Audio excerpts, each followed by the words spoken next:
Nous faisons l'effort de recruter suffisamment, de mettre le matériel à disposition, d'entretenir le moral de la troupe, et c'est ça aussi qui fait que, contrairement à d'autres, nous ne sommes pas dans la situation où on enregistre chaque mois 10 attaques meurtrières ou à l'année une centaine d'attaques meurtrières. Je voudrais que l'on se rassure de cela et que les Béninoises et les Béninois ne paniquent pas plus que de raison parce qu'il nous arrive des cas où nous perdons nos enfants. Donc je redis ici que le sacrifice au nom de la nation, pour cela nous leur serons éternellement reconnaissants.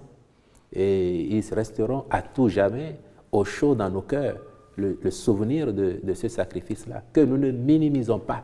Même s'ils sont des militaires, même s'ils sont formés pour aller au front, ils ne vont pas au front en souhaitant y laisser la vie. Et quand on les envoie au front, ce n'est pas parce qu'on veut qu'ils y perdent leur vie.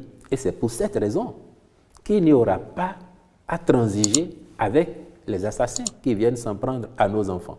Et quand on a dit ça, il faut en profiter aussi pour dire aux Béninoises et aux Béninois.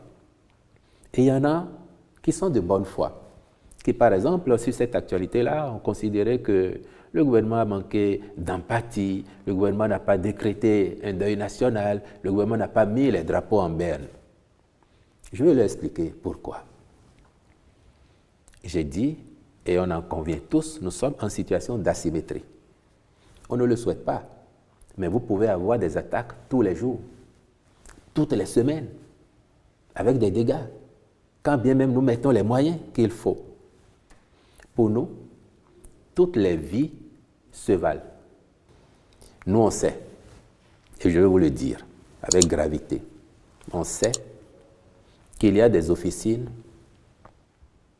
qui ont comme plan d'action politique en 2025 de travailler à la déstabilisation du Bénin et qui ont beaucoup d'argent pour cela. Je parle d'officines. Vous portez des accusations aussi graves.